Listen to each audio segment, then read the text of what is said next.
আল্লাহ পাকের শুকরিয়া দেখেন টাইম বেশি যাতে আমাদের সবাই বেশি করাতে এখন আকাশে অনেকটা মুক্ত হয়ে গেছে। যদি একটু পরের নামাজ পড়া হয় আপনাদের কোনো আপত্তি আছে কি? যদি আমরা চাইতো ওদের রোয়াগাড়ি সেই রোয়াগাড়ির মতো যদি হওয়া যায় আপনাদের কোনো অসুবিধা আছে? আলহামদুলিল্লাহ।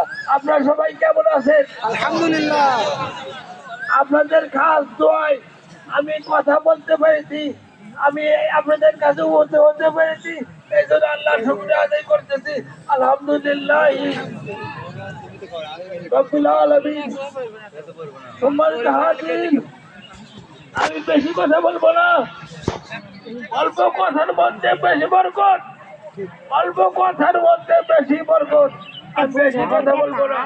একটা কথা হলো, এই ঈদগাহটা সুন্দর করার দরকার আছে কিনা? আছে। তাই জন্য এইটা আমাদের এলাকার মুরব্বীরা এবং আমার মরহুম পিতা এই ঈদের নিয়মতি করেছেন, এতে এই ওই চিন্তা আপনারা ঠিক রাখবেন কিনা?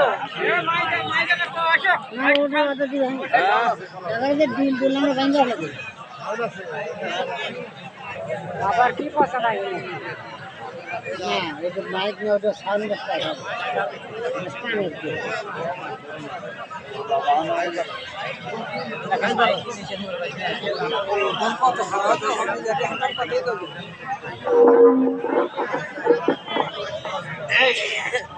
এই গ্রামে অত্র এলাকার সমস্ত মুরব্বীরা এবং আমার পিতা এই ঈদগাহ করেছেন, আপনারা সেই ঐতিহ্য রক্ষা করবেন কিনা?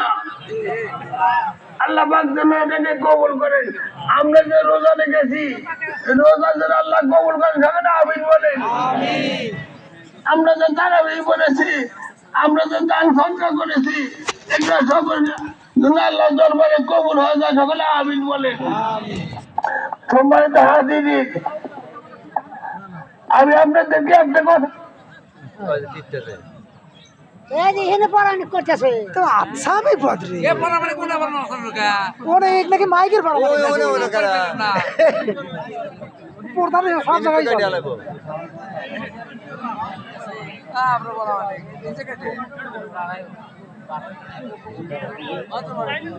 তো ভালো হয়ে গেছে, কিন্তু যেটা পারবো না সেটা ভালো হতে যাবো। ওকে ইনজেকশন দিবার দিলে সুতার পারবে নি, পারবো না।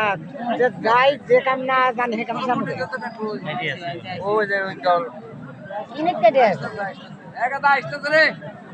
কেটা